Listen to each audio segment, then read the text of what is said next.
अल्हम्दुलिल्लाहि रब्बिल आलमीन वल आक़िबतु लिल मुत्तक़ीन वस्सलातु वस्सलामु अला सय्यिदिल अंबियाइ वल मुरसलीन अम्मा बाद।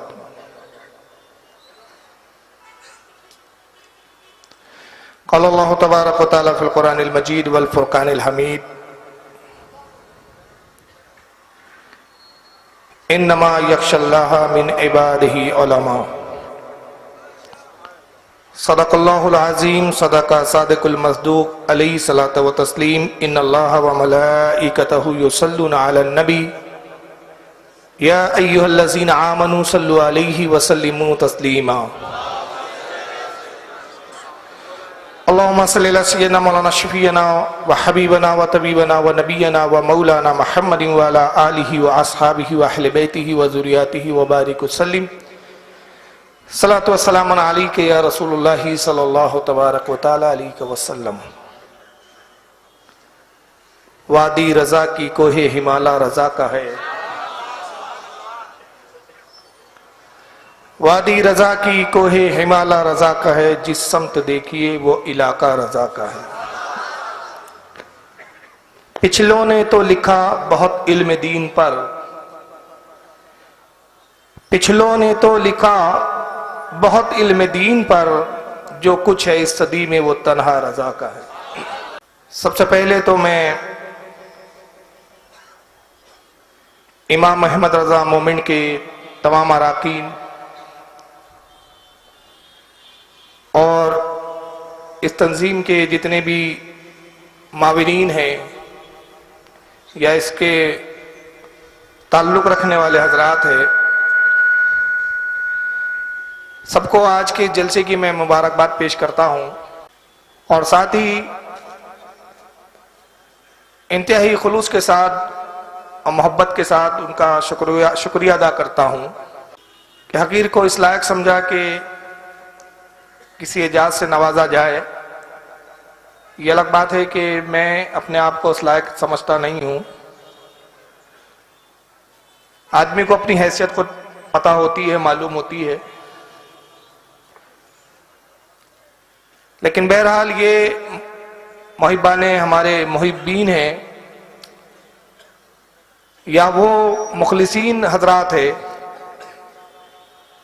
जो अहले सुन्नत के लिए जो भी अपनी खिदमात पेश करते हैं उनको अवार्ड की शक्ल में नवाजते हैं, हिम्मत अफजाई करते हैं।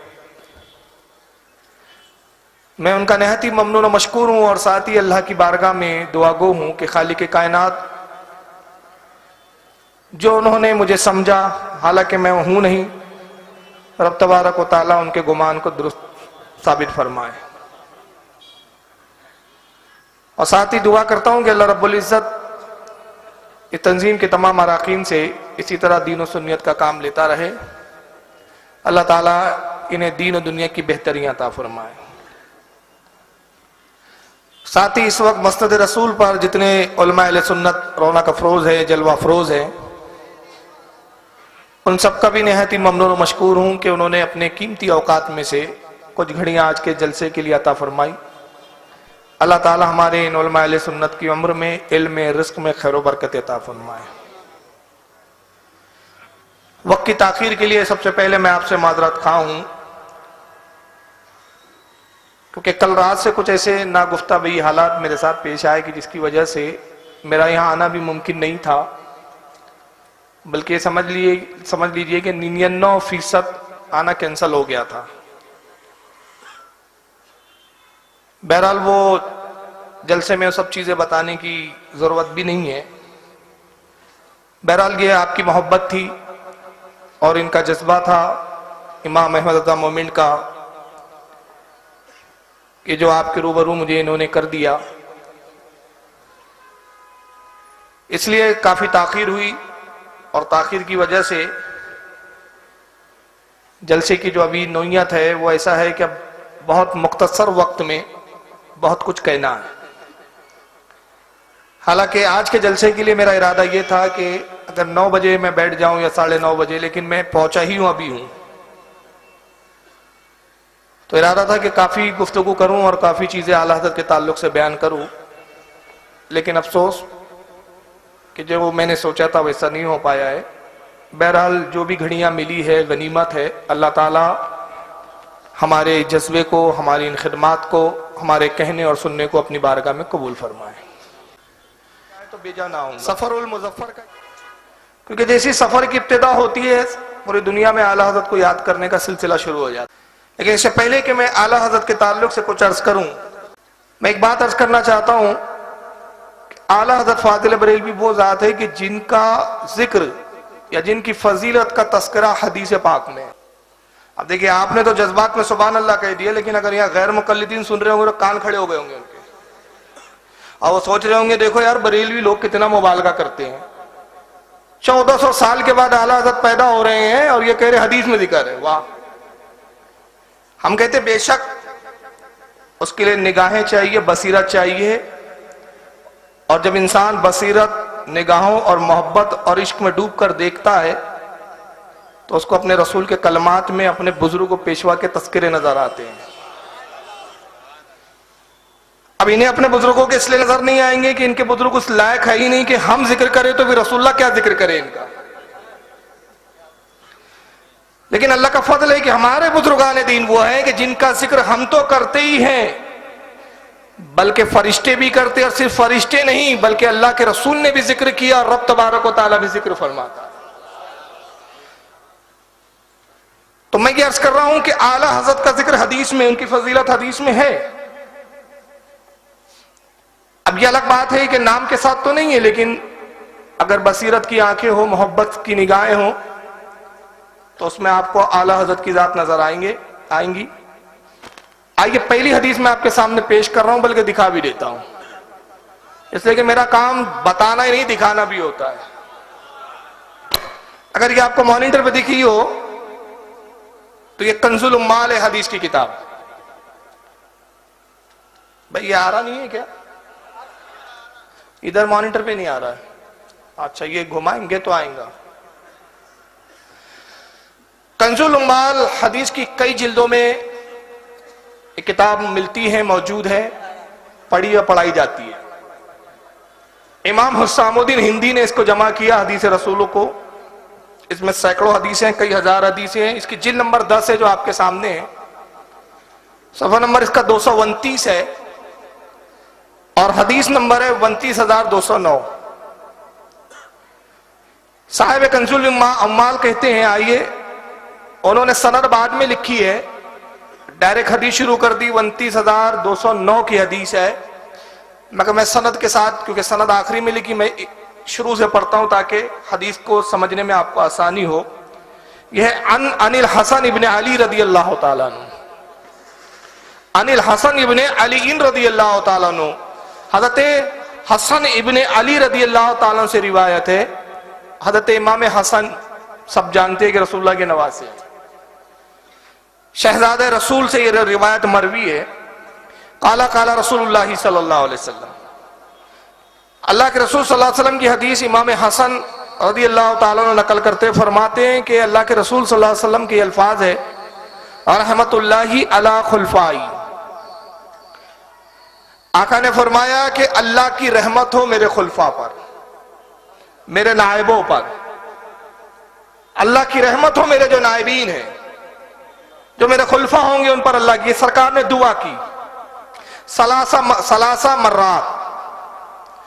ये असल में दूसरा नुस्खा है, और मैं जो सामने मेरे पास एक नुस्खा है उसमें ये अल्फाज मजीद है, और जो आपको नुस्खा नजर आ रहा है उसमें ये जुमले नहीं लिखे हैं, बल्कि इसमें कीला व मन खुलफा का या रसूलल्लाह, और दूसरे नुस्खे में एक अल्फाज ज्यादा है, सलासा मर्रातिन कीला मन खुलफा का या रसूल अल्लाह। यानी अल्लाह के नबी ने 3 बार ये कहा, अल्लाह की रहमत हो मेरे खुलफा पर, अल्लाह की रहमत हो मेरे खुलफा पर, अल्लाह की रहमत हो मेरे खुलफा पर।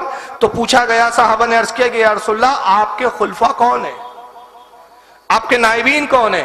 काल, तो अल्लाह के रसूल ने इरशाद फरमाया, अल्लज़ीना युहियूना सुन्नती व युअल्लिमूना हन्नास। अल्लाह के नबी ने फरमाया मेरे खुलफा वो हैं जो मेरी सुन्नत को जिंदा करते हैं, मेरी सुन्नत को हया बख्शते हैं, जिंदा करते हैं, और फिर लोगों को उसको तालीम देते हैं।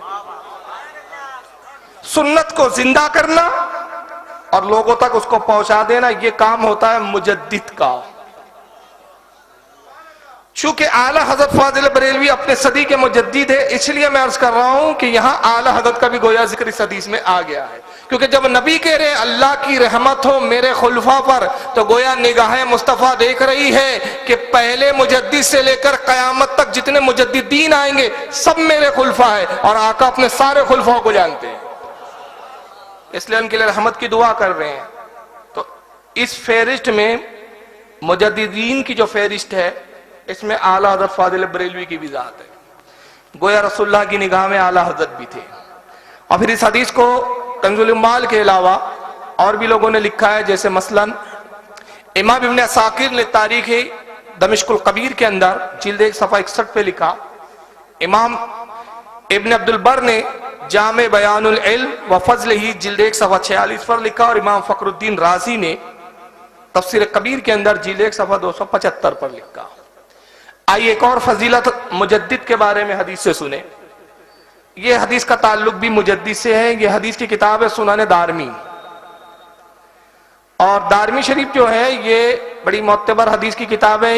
इमाम दारमी रहमतुल्लाह ताला अलैह, जो इमाम बुखारी के उस्ताद हैं, इमाम मुस्लिम के उस्ताद हैं, इमाम अबू दाऊद के उस्ताद हैं, ये तीन बड़े इमामों के उस्ताद हैं। और भी इनके शागिर्द हैं, लेकिन ये तीन जो असहाबे सियाह सित्ता में जिनका जिक्र और शुमार आता है, उनके भी उस्ताद हैं। इमाम बुखारी के, इमाम मुस्लिम के, इमाम अबू दाऊद के। सुनन दारमी 2 जिल्दों में हदीस की इनकी मशहूर मारूफ किताब है। चुनांचे सुनन दारमी की जिल्द नंबर 1 है, सफ़ा 166 है, और इसकी हदीस नंबर है 380। इमाम दारमी ने पूरी सनद बयान की और सनद पहुंचाया उन्होंने कि हमने इनसे सुना, हमें इन्होंने खबर दी, उन्होंने उनको खबर दी, वगैरह वगैरह। सनद पहुंचा के कहते अनिल हसन रज़ियल्लाहु अन्हु, हजरत हसन से रिवायत है। और शारीन कहते हैं यह हसन से मुराद इमाम हसन नहीं है, बल्कि कौन है? इमाम हसन बसरी रहमतुल्लाह ताला अलैह। एक इमाम हसन से हदीस पहली वाली गुजरी जो रसूलुल्लाह के नवासे हैं, और ये इमाम हसन बसरी है जो बसरा के रहने वाले थे, तबे ताबई है, जलील कद्र तबे ताबई, माफ कीजिएगा ताबई है, जलील कद्र ताबई। बल्कि बाज रिवायतों के मुताबिक बाज सूफिया के नजदीक हजरत मौला कायनात हजरत अली के शागिर्दों में भी शुमार होता है। तो इमाम हसन बसरी से रिवायत है, काला काला रसूलुल्लाह सल्लल्लाहु अलैहि वसल्लम। इमाम हसन बसरी कहते हैं कि अल्लाह के रसूल सल्लल्लाहु अलैहि वसल्लम ने इरशाद फरमाया, सरकार से हदीस है, मन जाउल मौत, आका ने फरमाया कि दौराने हुसूल इल्म अगर किसी को मौत आ जाए, कोई इल्म हासिल करता रहे और उसी दरमियान में उसको मौत हो जाए, वह हुआ यतलुबुल इल्म लो यहिया बिहिल इस्लाम फबैनहु व बैनन नबीना दरजातुन वाहिदतुन फिल जन्ना। आका ने फरमाया कि जो इल्म दीन हासिल करता रहे, इल्म हासिल करता रहे, उसी दरमियान उसकी मौत आ जाए, इंतकाल हो जाए, और इल्म हासिल करने का मकसद उसका ये हो, उसका मकसद ये हो इल्म हासिल करने का कि वो उस इल्म के जरिए इस्लाम को जिंदा करे। वो इल्म के हुसूल के लिए इसकी मकसद और कोशिश किस लिए हो कि इस्लाम को जिंदा करे, इस्लाम को अहया बख्शे, इस्लाम को मजबूत करे। तो आका फरमाते हैं कि जन्नत में उसके और नबी के दरमियान सिर्फ 1 दर्जे का फर्क होगा, ये मकाम होगा। नबी 1 दर्जा उससे बुलंद होंगे और वो नबी से 1 दर्जा सिर्फ कमतर होगा। यहाँ रसूलुल्लाह की जात नहीं है, आप हुजूर को शुमार ना करें, यहाँ कौम बनी इसराइल के अंबिया मुराद है। क्योंकि एक दूसरी हदीस में आता है कि आका फरमाते हैं कि मेरी उम्मत के उलमा अंबिया बनी इसराइल के मिसल है। लेकिन नबी का मकाम बहुत बुलंद होता है, लेकिन अल्लाह के रसूल ने अपनी जमात के उलमा को, और यहाँ खास मुजद्दिद का उसका काम ही होता है कि इस्लाम को जिंदा करना, इस्लाम को हया बख्शना। तो इस्लाम की तजदीद करता है, फितनों से इस्लाम को बचाता है, और जितने फितने पैदा हो जाए सबका किला कुमा करके इस्लाम को साफ सुथरा करके उम्मत के सामने पेश कर देता है। तो उसका मकाम ये हो जाता है कि जन्नत के अंदर अंबिया से 1 दर्जे वो कमतर होगा, 1 दर्जे अंबिया और उसके दरमियान में फर्क होगा। ये सुनन दारमी की हदीस थी, और इसको इमाम तबरानी ने भी लिखा माजुमुल औसत के अंदर जिल्द 9 है, सफ़ा 174, हदीस नंबर 9454। और इसको इमाम हैसमी ने मजमा ज़वाइद जिल्द 1 सफ़ा 123 पर लिखा है। इमाम मुंजरी ने अत-तरगीब व तरहीब जिल्द 1 सफ़ा 53 हदीस नंबर 110, इब्न असाकिर ने तारीख दमिश्कुल कबीर जिल्द 1 सफ़ा 61 पर लिखा। आइए मुजद्दिद के बारे में एक तीसरी और आखिरी हदीस सुन ले। ये साफ सरी मुजद्दिद के ही बारे में हदीस है और यह सुनन अबू दाऊद, ये सिहाह सित्ता जो 6 हदीस की सही किताबें आती है, बुखारी, मुस्लिम, अबू दाऊद, तिरमिजी, नसाई, इब्न माजा, इन 6 में ये तीसरे नंबर पर आती है मुस्लिम के बाद। अबू दाऊद शरीफ की जिल्द नंबर 4 है, सफ़ा नंबर 313, किताबुल मलाहिम, हदीस नंबर 4291 4291 और रिवायत है अबू हुरैरा से। जलील क़द्र साहबी अबू हुरैरा। इमाम अबू दाऊद ने पूरी सनद बयान की। हद्दसना सुलेमान बिन दाऊद अल मुहर्रियो, हमसे हदीस बयान की सुलेमान बिन दाऊद मुहर्री ने, अखबरना इब्न वहबिन, वो सनद पहुंचाई इन्होंने यहाँ तक के इन्होंने उनसे सुना, इन्होंने उनसे सुना, और फिर यहाँ तक के रिवायत अबू हुरैरा तक पहुंचाई और कहा कि अन अबी हुरैरा फीमा अलमो अन रसूलुल्लाह सल्लल्लाहु अलैहि वसल्लम क़ाल। अबू हुरैरा रज़ियल्लाहु तआला अन्हु से रिवायत है, इमाम अबू दाऊद कहते हैं, और कौन सी रिवायत है, जुमले अंदाज सुने, फीमा अलमो अन रसूलुल्लाह सल्लल्लाहु अलैहि वसल्लम। अबू हुरैरा से रिवायत है उस इल्म से जो उन्होंने रसूलुल्लाह से हासिल किया, यानी नबी पाक सल्लल्लाहु अलैहि वसल्लम से जो कुछ अबू हुरैरा ने इल्म हासिल किया, उस इल्म में ये भी बात है, ये भी रिवायत है कि आप सल्लल्लाहु अलैहि वसल्लम ने इरशाद फरमाया, आका ने, इन्नल्लाह यबसु लिहाज़िहिल उम्मती अला राज़ी कुल्ल मियाती सिनातिन मन युजद्दिदु लहा दीनहा। आका ने फरमाया कि लोगों, इस उम्मत के लिए हर सदी के आखिर में अल्लाह ताला एक शख्स को मबूस फरमाता है। हर सदी में, हर सदी के आखिर में मेरी उम्मत में अल्लाह एक शख्स को मबूस फरमाता है, और वो शख्स करता क्या है, अल्लाह के दीन की तजदीद करता है, दीन को निखारता है। तो जो ये तजदीद करता है, ये कौन होता है, ये मुजद्दिद होता है। और ये हदीस बिल्कुल साफ सरी मुजद्दिद के बारे में आती है। हर सदी के आखिर में एक मुजद्दिद पैदा होता है, और इसमें एक खास लफ्ज है, इन्नल्लाह यबसु, बेशक अल्लाह उसको मबूस करता है। यानी इस बात से पता चल गया कि आप और हम किसी को मुजद्दिद नहीं बनाते,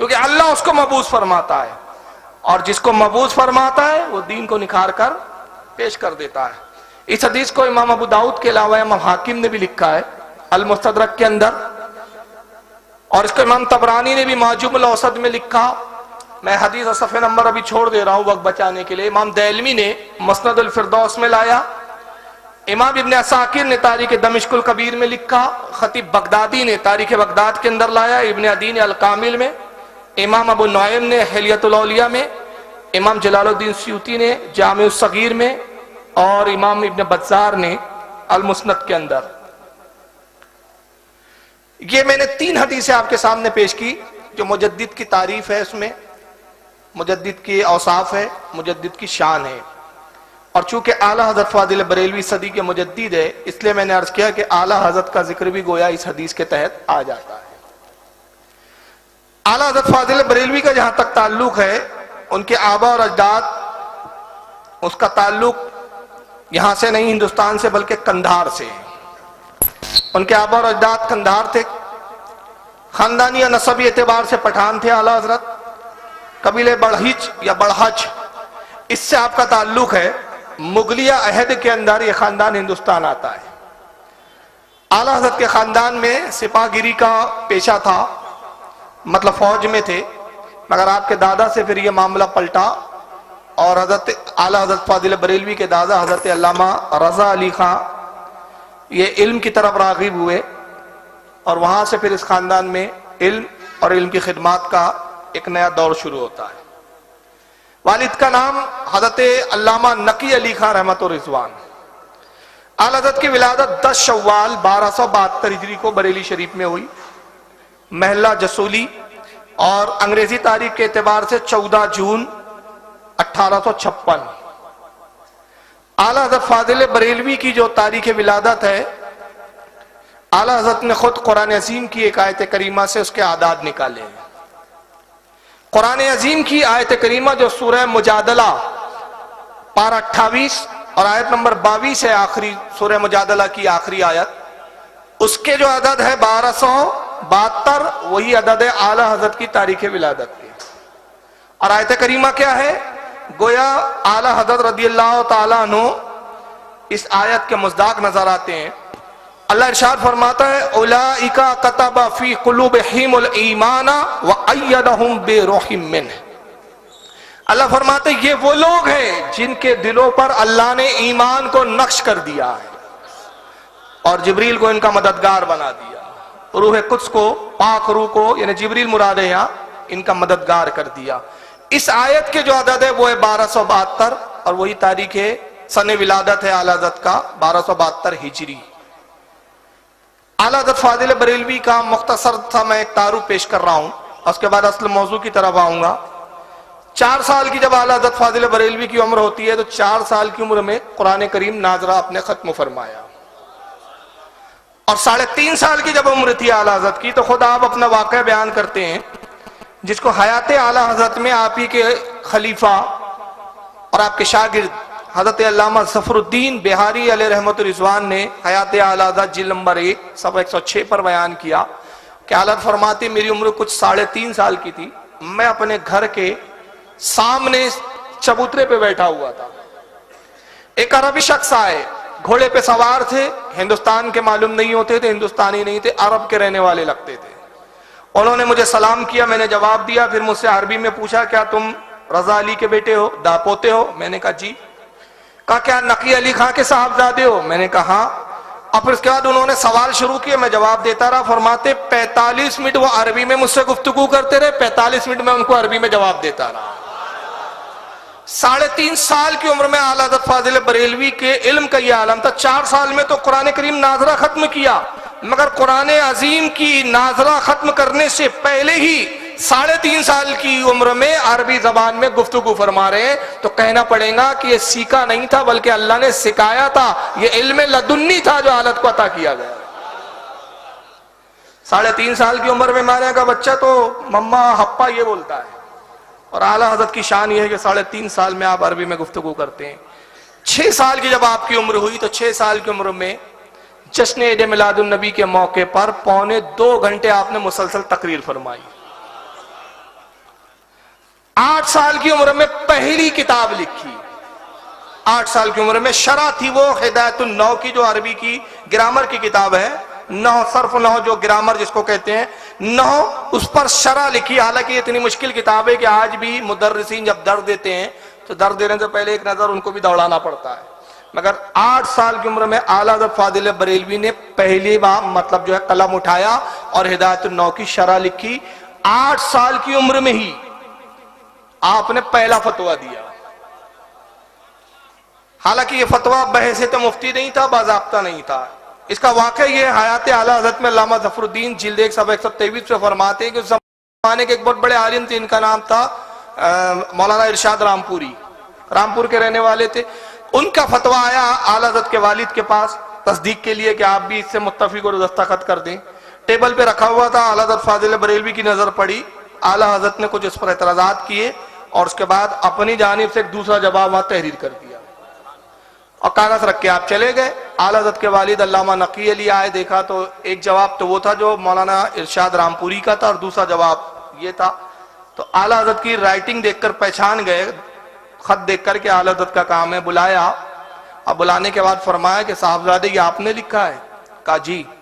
कहा मौलाना इरशाद रामपुरी पर आपने ये एतराज किया है? कहा। आला हज़रत ने उनके दलाइल देखे तो बड़े खुश हुए और खुश होने के बाद आपने फरमाया कि साहबजादे अच्छा लिखा, लेकिन ये अभी उम्र नहीं है कि अभी आप फतवा दिए। उस वक्त मना कर दिया। और जब आला हज़रत चले गए तो अपने तमाम शागिर्दों से कहते हैं कि मौलाना अहमद रजा मेरे साहबजादे ने जो फतवा लिखा है, खुदा की कसम अच्छे बड़े से बड़ा भी ऐसा नहीं लिख सकता जो अहमद रजा ने लिखा, लेकिन मैंने रोका इसलिए है कि मैं चाहता हूं कि पहले किताब मुकम्मल कर ले, अपना कोर्स मुकम्मल कर ले, उसके बाद, वरना इधर जहन मुंतकिल हो गया तो जो हासिल करना चाहते हो वह अधूरा रह जाएगा। तो बाज़ाब्ता तो नहीं था, लेकिन 8 साल की उम्र में गोया पहला फतवा दिया। और 10 साल की जब उम्र हुई तो आला हज़रत ने मुसल्लम सुबूत जो किताब है अरबी की, उसका हाशिया लिखा और 1286 हिजरी के अंदर 13 साल 10 माह 5 दिन की जब आपकी उम्र थी तो आप आलिम होकर फारिग तहसील हो चुके थे। 13 साल की उम्र में आप मुकम्मल आलिम भी हो गए और 13 साल की उम्र में ही पहला फतवा बहैसियत मुफ्ती लिखा। रज़ात का मसला था, आला हज़रत के वालिद को जब सामने पेश किया तो खुश हुए, दस्तखत भी की, तस्दीक की और खुद बाज़ाब्ता मोहर बनाकर आला हज़रत के सुपुर्द किया और कहा कि आप साहबजादे आप बहैसियत मुफ्ती अब फतवा दे सकते हैं। तो 13 साल की उम्र से मुफ्ती भी हो गए, आलिम भी हो गए, सारे मरवजा जो उलूम थे सब आला हज़रत ने हासिल किए और आपकी दस्तारबंदी हो गई। और उस वक्त एक बात बता दूं, हालांकि भी मौजू नहीं है, कुछ लोग कहते हैं ना कि अशरफ अली थानवी और आला हज़रत एक मदरसे में साथ साथ पढ़ते थे, तो इस पर तो मेरी एक मुकम्मल तकरीर है, उसका नाम है हमारा मुजद्दिद तुम्हारा मुजद्दिद। तो 3.5 घंटे की इसी पे तहकीकी तकरीर है कि थानवी साहब किस उम्र में क्या करते थे, आला हज़रत किस उम्र में क्या करते थे। तो एक मिसाल तो मैं दिया कि 3.5 साल की उम्र में आला हज़रत अरबी में गुफ्तगू करते थे और मौलाना अशरफ अली थानवी साहब खुद लिखते हैं कि मेरी उम्र 5 साल थी तो मैंने अपने बड़े भाई के सर पर पेशाब किया। अब ये एक अलग मौजू है, मैं नहीं छेड़ना चाह रहा क्योंकि फिर मेरा असल तहकीकी मामला रह जाएगा। आप वाली तकरीर सुन ले नेट पर जाके, हमारा मुजद्दिद तुम्हारा मुजद्दिद। उसमें खुद लिखते हैं कि एक दिन मैं बैठा था, मेरे बड़े भाई आए, मेरे सर पर पेशाब करना शुरू कर दिया तो मैंने भी खुन्नस पाल ली कि बदला लेके रहूंगा। कहा मैं भी ताक में था, एक दिन ये हुआ कि भाईजान बैठे हुए थे, मैं टीले पे चढ़ा और मैंने भाई के सर पे पेशाब किया। अब्बा जान ने देख लिया, कान ममोड़े, कहा ये क्या हरकत है? कहा पहले उन्होंने शुरुआत की थी। तो ये इनका मुजद्दिद था। आला हज़रत 3.5 साल में क्या कर रहे हैं? तकरीर। 4 साल की उम्र में तकरीर हो रही, 6 साल की उम्र में तकरीर हो रही है, 3.5 साल की उम्र में अरबी में गुफ्तगू कर रहे हैं, 4 साल की उम्र में कुरान अज़ीम खत्म हो रहा है और ये 5 साल की उम्र में भाई के सर पे पेशाब कर रहे हैं। और फिर एक जगह यहां भी लिखा, कहा कि मुझे वो शरारतें सूझती थी उस उम्र में जो अच्छे अच्छों को नहीं सूझती थी। एक मरतबा हमारे मामू थे, कहता मामू साहब बड़े थके थकाए आए काम से, वालिद साहब ने एक ठिये के काम पे रखा था, वालिदा ने खाना सामने रख दिया, मुझे शरारत सूझी, घर के सामने बाजार था, मैं बाजार गया, एक कुत्ते का पिल्ला पकड़ के लाया और दाल की रकाबी में डाल दिया। कहते बेचारे मामू साहब बड़े सीधे साधे थे, कुछ नहीं बोले, चुपचाप खड़े हो गए। तो ये थानवी साहब शरारत करते थे 5 साल की उम्र में। आला हज़रत और थानवी की उम्र में कुल 8 साल का डिफरेंट था। आला हज़रत 8 साल अशरफ अली थानवी से बड़े थे। अंदाजा लगाइए 13 साल में जब आला हज़रत मुफ्ती हो गए तो थानवी साहब की उम्र कितनी थी उस वक्त? कितने साल? तो 5 साल में देवबंद के मदरसे कब गए? कि मदरसा नहीं गए थे, भाई के सर पे पेशाब कर रहे थे घर में। तो साथ में पढ़ना तो बहुत दूर की बात, आला हज़रत ने देवबंद के मदरसे को भी कभी नहीं देखा। अरे देवबंद का मदरसा तो बहुत दूर की बात, मैं चैलेंज करके कह रहा हूं, कोई माइकल अलसिफ ये साबित कर दे कि देवबंद शहर में कभी आला हज़रत गए हो, कभी देवबंद के शहर भी नहीं गया आला। तो मदरसा तो बहुत दूर की बात है, लेकिन बहरहाल मेरा वो मौजू नहीं है।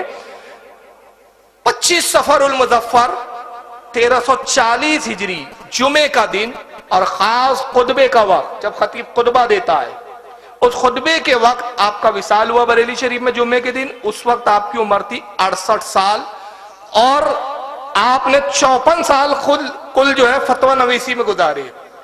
13 साल से अगर आप माइनस करें 68 में तो कितने निकलेंगे? 54 साल, 54। और 54 साल में फतावे तो छोड़िए, आखिरी वक्त के फतावों को जमा किया शागिर्दों ने। आखिरी वक्त के इब्तिदा के फतवों को जमा करने का एहतमाम नहीं किया गया। जब आखिरी वक्त के जब जमा किए गए तो 30 जिल्दों में फतावे रज़विया सामने आती है, 30 जिल्दों में, और 1300 किताबें आला हज़रत की मुख्तलिफ उलूम व फुलूम 55 उलूम व फुलूम पर आती है। मैं आज आला हज़रत के कुछ उलूम पर गुफ्तगू करूंगा और उसके बाद फिर हम असल मौजू की तरफ आएंगे जिसके लिए आपके लिए प्रोजेक्टर लगाया गया।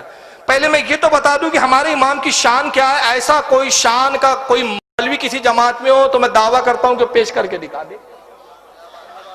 इतने 55 उलूम पे महारत, जिसमें साइंस भी है, ज्योमेट्री भी है, इल्म कीमिया भी है, इल्म कीमिया ज्योमेट्री की जिसको कहते हैं, तिबियात है, फिजिक्स है जिसके अंदर, मैथमेटिक्स है, अर्थमेटिक है, कुरान हदीस तो एक अलग बात है। इसके अलावा भी आला हज़रत ने लिखे। लेकिन आज मैं एक नया गोशा आपके सामने पेश कर रहा हूं। आला हज़रत की कुछ किताबें मैं यहां लाया भी हूं दिखाने के लिए। देखे कितने देर वक्त साथ देता है। 18वीं सदी तक, अब ये साइंस के मैं उलूम पे आला हज़रत की महारत बता रहा हूं कि साइंसदान अपने वक्त के कितने बड़े थे आला हज़रत। 18वीं सदी तक साइंस ये मानता था कि एटम के टुकड़े नहीं किए जा सकते। अब ये पहले मुझे एटम समझाना पड़ेगा वरना आप आइटम कुछ और समझ लेंगे, वो बोलते ना कोई अच्छा आइटम आया है क्या मार्केट में, वो वाला आइटम नहीं है। साइंस की इस्तिलाह में एटम उस जर्रे को कहते हैं जिसको इंग्लिश में कहा smallest unit of matter not divisible, ऐसा जर्रा जिसको तोड़ना नामुमकिन हो। एक आखिरी वो जर्रा जिसको तोड़ना नामुमकिन हो। मैं बहुत आसानी करके समझा दूं, मिसाल के तौर पे ये प्लास्टिक की डब्बी है, इसको आप तोड़ते हैं, तोड़ के एक टुकड़ा लेते, एक टुकड़ा फेंक देते हैं, दूसरे टुकड़े को फिर तोड़ें, फिर एक टुकड़ा फेंक दें, एक टुकड़े को रखें, उसको फिर तोड़ें, तोड़ते रहे, आखिर में एक ऐसा जर्रा बच जाए प्लास्टिक के टुकड़े का, एक ऐसा बारीक जर्रा जिसको तोड़ना आपके लिए नामुमकिन हो जाए, जिसको आप मशीन से भी ना तोड़ सके, उसको साइंस की जबान में कहते हैं एटम। 18वीं सदी तक कहा जाता था कि एटम वो लास्ट जर्रा है, अब उसको तोड़ना नामुमकिन है, उसको तोड़ा ही नहीं जा सकता, उसको तकसीम नहीं किया जा सकता। लेकिन 1898 ये सन याद रखे, बस ये सन पर मैं गुफ्तगू कर रहा हूं। 1898 में जे थॉमसन एक साइंसदान आया, ये पहला साइंटिस्ट है जिसने इंकिशाफ किया और जिसने कहा कि नहीं, एटम में एक मनफी नेगेटिव जर्रा भी होता है, एक नेगेटिव जर्रा भी होता है, मतलब इसको भी तोड़ना मुमकिन है। वो आखिरी जर्रा नहीं है जिसको आप एटम बोलते हैं, उसको भी तोड़ा जा सकता है। दूसरा 1911 में इसके जे थॉमसन के 13 साल के बाद 1911 में एक साइंटिस्ट आया रिथर्डफोर्ड कहता है कि एटम तकसीम किया जा सकता है, ऐसी मशीनरियां इजाद की जा सकती है कि जिसको साइंस एटम कहता है कि तोड़ना नामुमकिन हो, उसको भी तोड़ा जा सकता है। 1911 में रिथर्डफोर्ड ने कहा, और उसके बाद 1913 में, यानी इससे 2 साल के बाद फिर एक और साइंटिस्ट आता है, उसने रिसर्च की जिसका नाम था नील बोहर। और नील बोहर ने कहा कि इसमें जो खामियां थी जे थॉमसन के नजरिए में और रिथर्डफोर्ड के नजरिए में, उसको दूर किया, और खामियां दूर करके उसने दुनिया में, साइंस की दुनिया में पहली बार इंकिशाफ किया कि कोई भी जर्रा हो उसमें पॉजिटिव भी होते हैं, नेगेटिव भी होते हैं, मनफी और मस्बत दोनों होते हैं, इलेक्ट्रॉन और न्यूट्रॉन जिसको कहा गया है। साइंस जो पढ़ते हो बच्चे समझ रहे होंगे इस बात को। लेकिन सबसे पहली जो तहकीक हुई थी कि एटम को तकसीम किया जा सकता है, वो साइंसदान कौन था, भूल गए अभी, जे थॉमसन। किस सन में कहा, 1898 में, मगर आप ताज्जुब करेंगे 1880 में, यानी जे थॉमसन से 18 साल पहले आला हज़रत फाजिल बरेलवी ने किताब लिखी और उसमें इंकिशाफ किया, तहकीक करके बताया कि एटम को तोड़ा जा सकता है 1880 में। फिर आप सोच रहे होंगे कि यार जब 1880 में ही आला हज़रत ने लिख दिया था तो जे थॉमसन का नाम पहले क्यों लिया गया, फिर आला हज़रत का क्यों नहीं? तो इसमें सुन्नियों की एक बहुत बड़ी ट्रेजेडी। आइए पहले किताब का मैं आपको दिखा दूं, ये किताब मौजूद है अब भी, आप इसको पढ़ के आला हज़रत की तहकीकात को देख सकते हैं। उर्दू में भी इसका तर्जमा हो चुका है। उर्दू में इस किताब का नाम है रिसाले रद्दे दर फलसफे कदीमा, और अरबी इसका नाम बड़ा लंबा चौड़ा नाम है, अल कलिमातुल मुल्हमा फिल हिकमतिल महकमा लिवहाई फलसफतिल मशअमा। इतना लंबा नाम है। 1880 में आला हज़रत ने लिखा, यानी जे थॉमसन से 18 साल पहले। मगर अफसोस की ये किताब उस वक्त ना छप के 40 साल के बाद 1920 में छपी। तो ये सुन्नियों की जो गफलत थी, इसकी वजह से नतीजा क्या हुआ कि साइंस की दुनिया की सबसे पहली एटम पर तहकीक करने वाले इमाम अहमद रजा थे, मगर हमारी गफलतों की वजह से यह हुआ कि किताब 40 साल बाद छपी, और नतीजा यह हुआ कि 1898 के तहत जे थॉमसन का नाम सफ़े अव्वल की फहरिस्त में आ गया। अगर ये 1898 में ही छप जाती या उससे पहले छप जाती तो आज दुनिया को मानना पड़ता है कि एटम पर तहकीक करने वाला जे थॉमसन नहीं है, बल्कि पहला शख्स इमाम अहमद रजा है। लेकिन ये गफलत आला हज़रत की तरफ से नहीं थी। आला हज़रत फाजिल बरेलवी तो अपनी तहकीकात कलम बंद कर चुके थे, महफूज फरमा चुके थे। ये हम जैसे सुन्नियों का काम था कि उस रिसर्च, उस तहकीक को दुनिया के सामने लाते। लेकिन अफसोस, और आज भी आला हजरत की ऐसी कई किताबें हैं, ऐसी कई किताबें जो कलमी किताबें हैं, जो आज तक छपी नहीं है, सिर्फ कलम की हदों तक रह गई है। अगर आज उसको दुनिया के सामने लाए तो ऐसे ऐसी तहकीकात है कि जिसको देखकर दुनिया दंग रह जाए कि जो आज इतनी तरक्की के बाद साइंस नहीं सोचता, वो आज से 150 और 100 साल पहले आला हज़रत फाजिल बरेलवी सोच चुके हैं। मगर अफसोस कि हमारी तवज्जे इन तहकीकात की तरफ नहीं है, बल्कि हम खुराफातों की तरफ ज्यादा तवज्जे देते हैं। सुन्नियत का नाम खुराफाती मजहब बना दिया हम लोगों ने, इस तरफ तहकीक की जरूरत है। बहरहाल ये एक मैंने आलात का एक फन के ताल्लुक से बताया। एक इल्म होता है इल्म फल्कियात, उर्दू में इसको इल्म फल्कियात बोलते हैं हम लोग, लेकिन अगर इसको मैं अंग्रेजी में कहूं तो जिसको एस्ट्रोनॉमी ये कहते हैं, इल्म फल्कियात। यानी इसमें क्या होता है, सितारों के बारे में जो मालूमात हासिल की जाती है, चांद की गर्दिश, सूरज की गर्दिशें, सैयारों की गर्दिशें, इस पर रिसर्च गुफ्तगू होती है। ये एक इल्म होता है, ये भी एक साइंस के ताल्लुक रखता है इस इल्म का। 17 दिसंबर 1919 यह आला हज़रत का जमाना है। उस वक्त एक बहुत बड़ा प्रोफेसर था, एक बहुत बड़ा साइंटिस्ट था, जिसका नाम था प्रोफेसर अल्बर्ट एफ पोर्टा। इसका नाम है क्या है, अल्बर्ट एफ पोर्टा। ये मिशिगन यूनिवर्सिटी थी अमेरिका की, वहां का ये चीफ था उस जमाने में। इसने तहकीक, और पता नहीं उसकी क्या तहकीक थी, अब वो आगे बात आ जाएंगी। इसने अपनी रिसर्च के मुताबिक एक बात दुनिया के सामने लाई और दुनिया के तमाम अखबारों ने उसको छाप दिया। उसने कहा कि 17 दिसंबर, तारीख के साथ लिखा, उसने कहा 17 दिसंबर 1919 को सूरज के सामने ये सैयारे आ जाएगी, फुला सैयारा आएगा, फुला सैयारा आएगा, फुला ये गिरे आ जाएगा, ये गिरे आ जाएगा। और इनकी अपनी कशिशें हैं, सूरज की अपनी कशिश है, ये कशिशें एक दूसरे पे टकराएंगी। नतीजा ये होगा कि सूरज के अंदर कुछ छेद पड़ जाएंगे, सूरज के कुछ टुकड़े, कुछ हिस्से टूटेंगे और दुनिया के इन मुल्कों पे वो गिर सकते हैं और दुनिया से ये मुल्कों का नामो निशान मिट जाएगा। इस तहकीक को पूरी दुनिया ने मान भी लिया। सारे जमाने के साइंटिस्टों ने इसकी हामियां मिला दी, कहा कि बिल्कुल इसकी तहकीक जो है और इसकी जो पेशनगोई है बिल्कुल सही है, ये पेशनगोई ऐसा होने वाली है और ऐसा होना ही है। उस जमाने में बाकीपुर से, इंडिया का एक शहर था बाकीपुर, अभी पता नहीं क्या नाम है, बाकीपुर है या पता नहीं मुझे, अब वो यूपी वाले बताएंगे, यूपी का है वो। बाकीपुर से एक अखबार निकलता था, उसका नाम था एक्सप्रेस। इस अखबार में भी एक खबर छपी और ये अखबार किसी ने आला हज़रत फाजिल बरेलवी के सामने पेश किया और बताया कि प्रोफेसर अल्बर्ट एफ पोर्टा कहता है कि 17 दिसंबर 1919 को ये होने वाला है। अब पूरी दुनिया में खौफ का आलम था।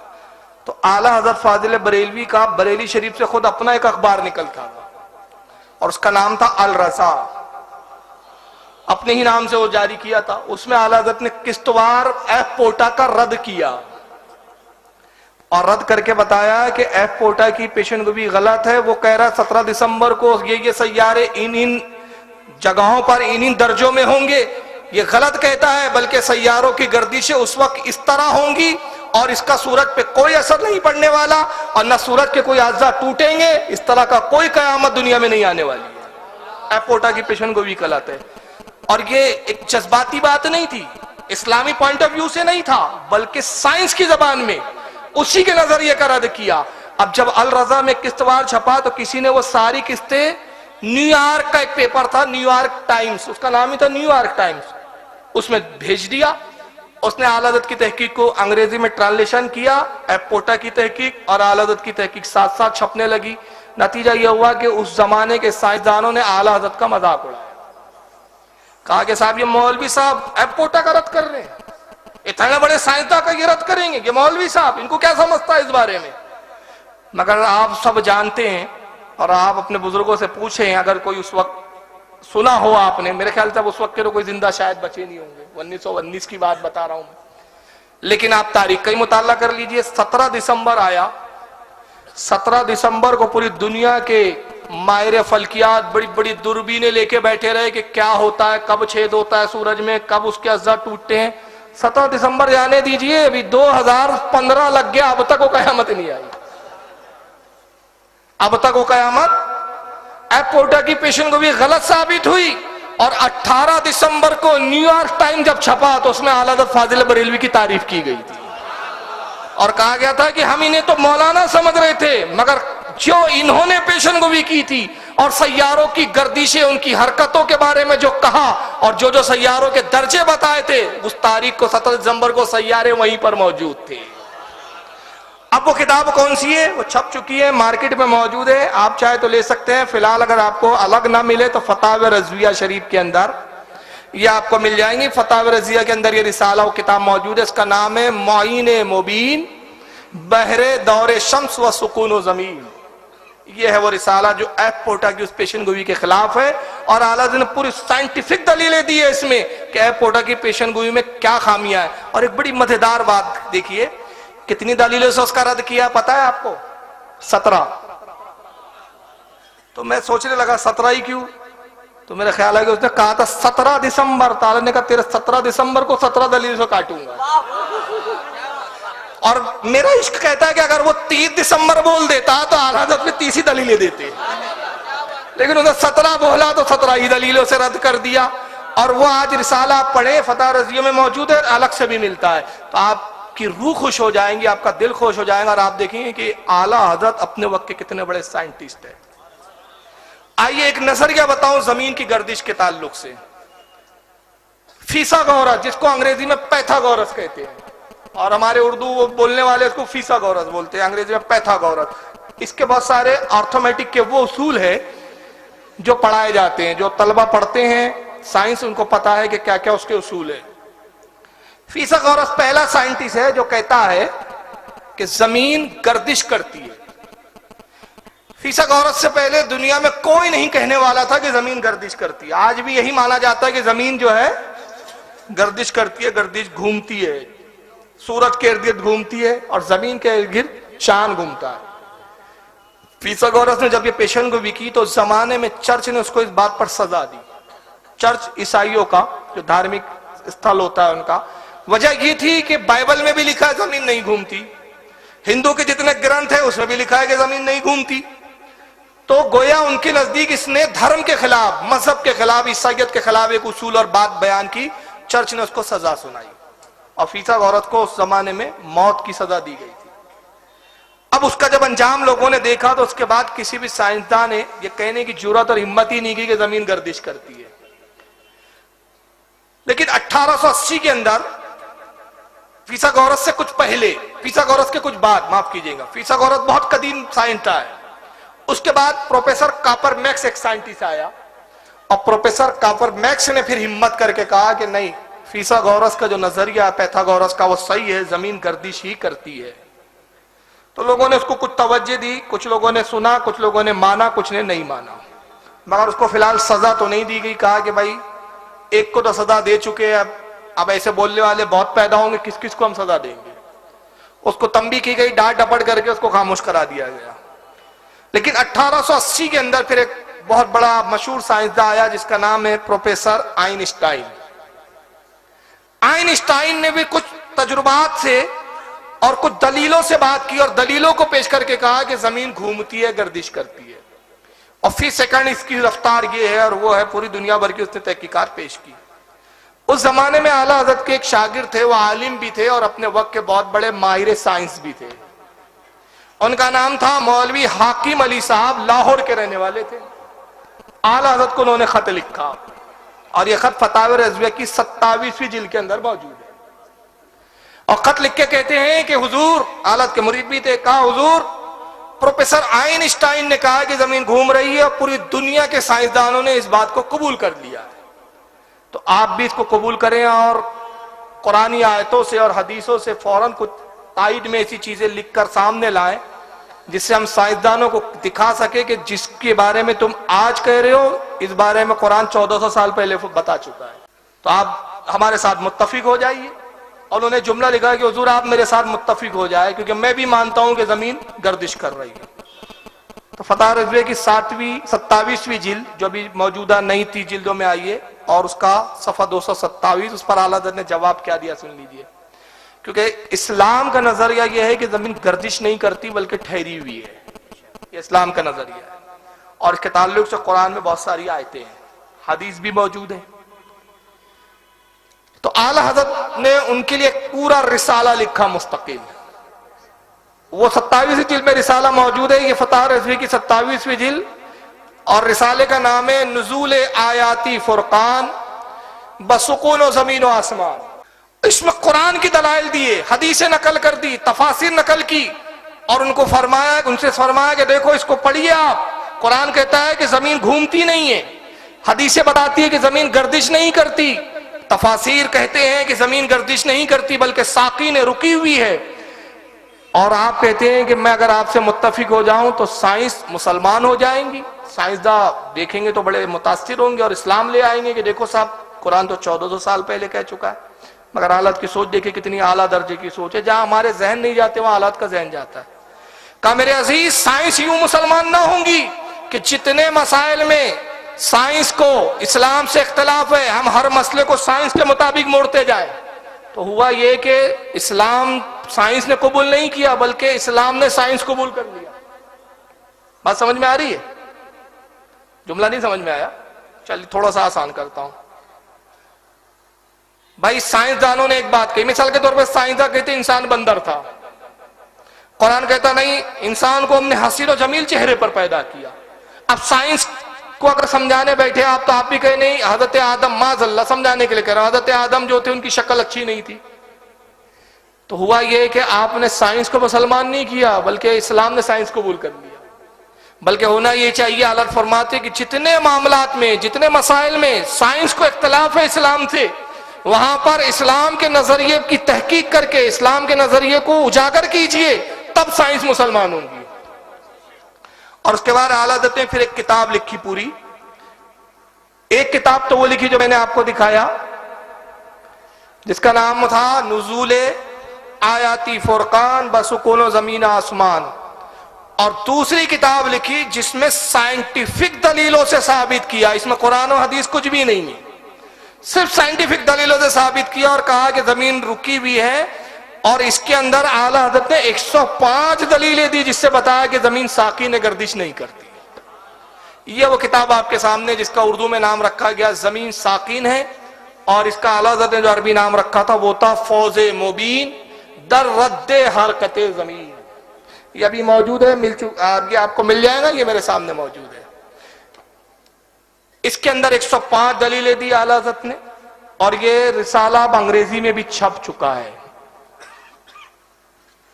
यह है अंग्रेजी में, जिसका तर्जमा प्रोफेसर अबरार हुसैन साहब ने, अल्लामा इकबाल ओपन यूनिवर्सिटी के, उन्होंने एक अंग्रेजी तर्जमा किया, 2 तर्जुमे हुए हैं, और एक दूसरा अब्दुल हमीद साहब जो हैं इन्होंने किया है उर्दू से अंग्रेजी में तर्जमा, जिसका नाम है a fire success reporting motion of अर्थ।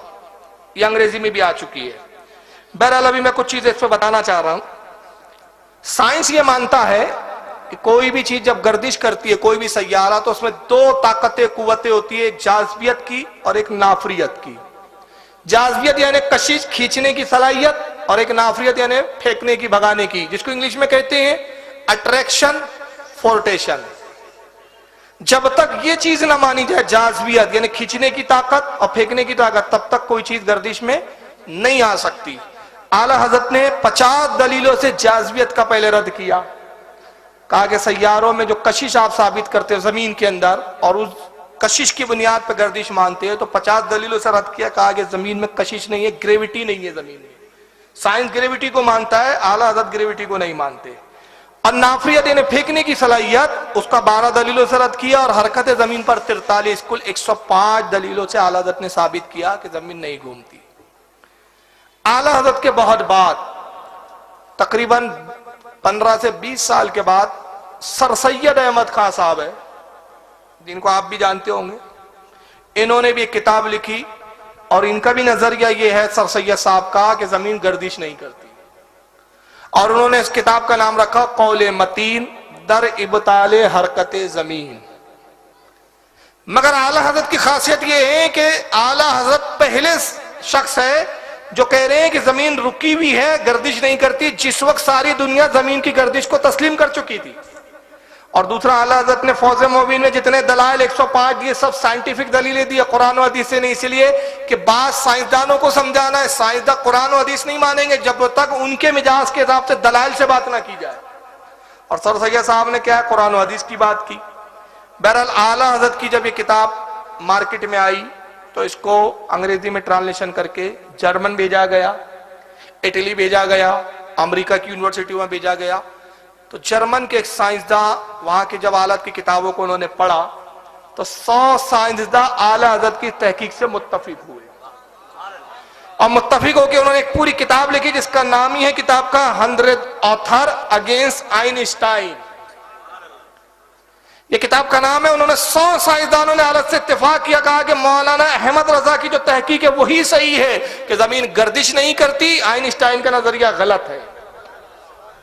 1981 में ग्लासगो के एक साइंसदान है, ग्लासगो एक कंट्री का नाम है, नाम सुना होगा आपने, प्रोफेसर वाइनबर्ग। इन तक जब हालत की किताब पहुंची तो ये भी साइंसदान, इन्होंने भी बड़ी रिसर्च की और हालत के नजरिए पे गौर किया और मुतासिर होकर फिर एक किताब लिखी। किताब का नाम है द फर्स्ट 3 मिनट्स और इस किताब में लिखते हैं वो कि आइंस्टाइन का नजरिया गलत है, साइंसदानों को दोबारा रिसर्च करनी चाहिए। लेकिन बहरहाल आज साइंस इस पर ज्यादा जोर देती है कि गर्दिश जमीन करती है।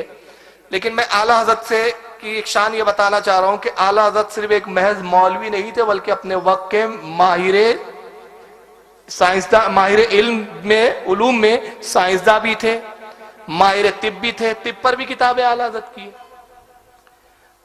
अर्थमेटिक, मैथमेटिक्स, इस पर भी आला हजरत की किताबें। एक एक पे बात करें तो काफी लंबी बात हो जाएंगी।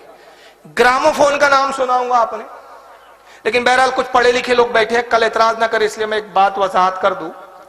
देखिए, जमीन रुकी है या गर्दिश करती है, एक नजरिया है, समझ रहे ना आप, और नजरिए रद्द होते हैं, नजरिए अटल नहीं होते। जैसे कि साइंस पहले मानता था कि इंसान बंदर है, मगर आज के मौजूदा साइंसदान नहीं मानते।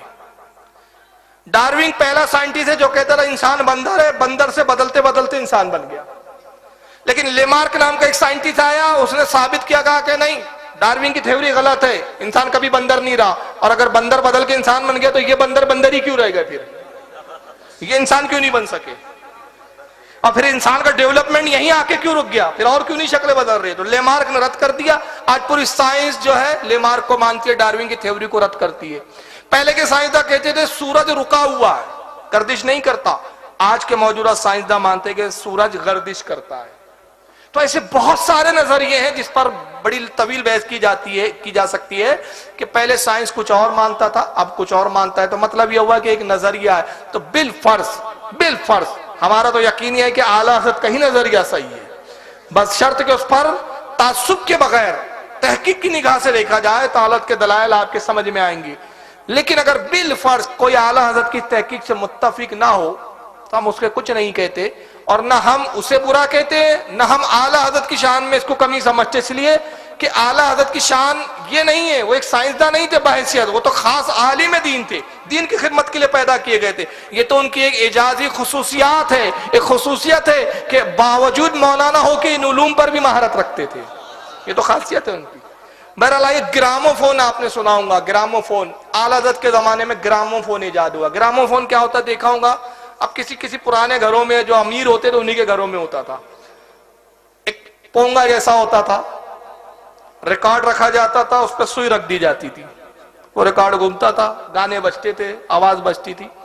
आला हजरत के जमाने में ग्रामोफोन इजाद हुआ तो आला हजरत से किसी ने सवाल कर दिया। सवाल ये किया कि हुजूर ग्रामोफोन में अगर कुरान रिकॉर्ड किया जाए तो उसका सुनना कैसा, नात रिकॉर्ड की जाए तो उसका सुनना कैसा।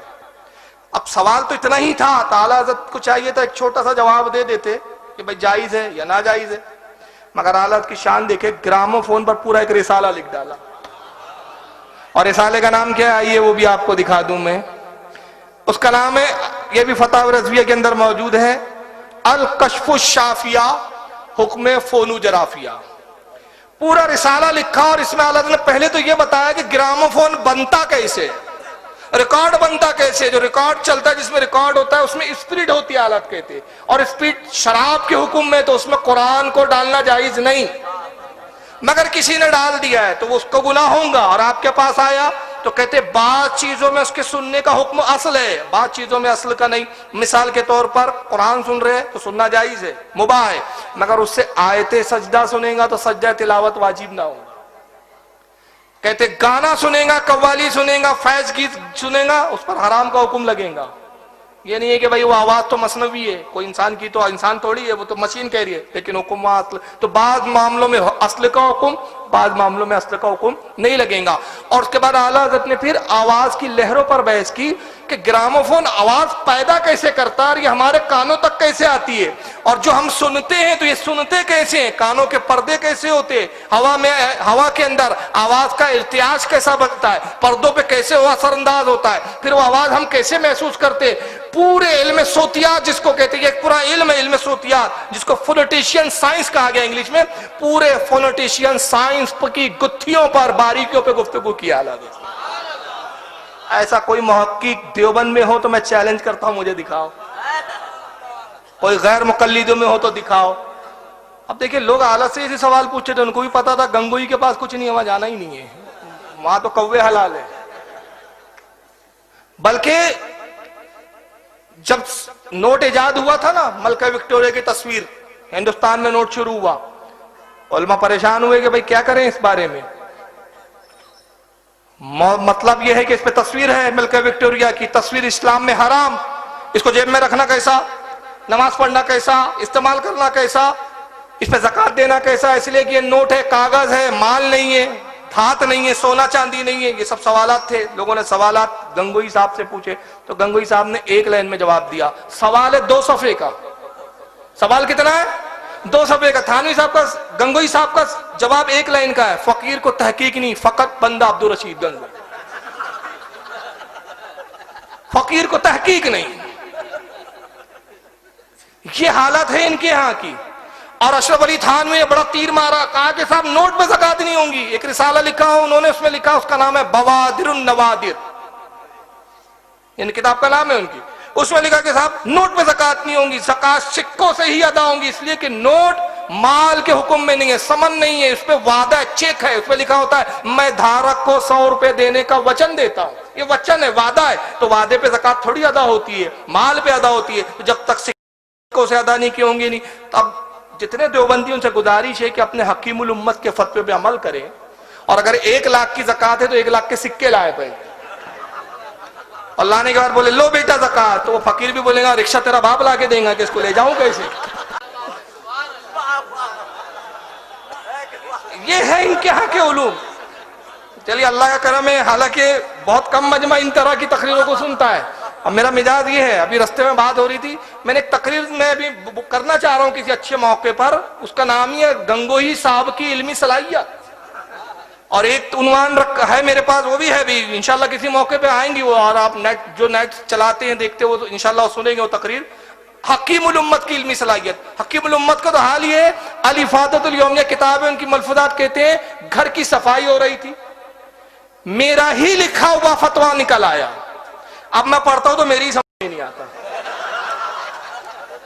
कि क्या लिखा था उस वक्त। एक जगह लिखते हैं, देखिए ये है जमात, इन्होंने खुद लिखा, खुदा की कसम हमारे मौलाना ने लिखा, इन्होंने अपनी किताबों में खुद लिखा है। हवाला दिखाने की मेरी जिम्मेदारी, मैं कबूल करता हूं इस जिम्मेदारी को, जब चाहो बुला लो दिखा दूं आपको। एक जगह लिखते हैं अशरफ अली थानवी रात तकरीर से देर से लौटा, किसी गांव में गए होंगे तकरीर करने, रात तकरीर से देर से लौटा, कुरान का तर्जुमा करने बैठा, नींद का गलबा था, नींद का गलबा था, गिर गिर पड़ता था, नींद के अंदर बार बार गिरते थे, का कुरान का तर्जुमा करने बैठा, कुछ का कुछ कर गया। बताइए ये हाल है इनके, ये क्या बात करेंगे यार आला हज़रत के मुकाबले पे। ये सिर्फ प्रोपेगेंडा करते हैं कि बरेली जाहिल होता है। मैं कहता हूं तुम्हारा वास्ता हम जैसों से नहीं पड़ा है, तुम तो हाँ आला हज़रत के गुलामों से बात नहीं कर सकते, तो आला हज़रत के सामने तुम किसको खड़ा करोगे। हेलो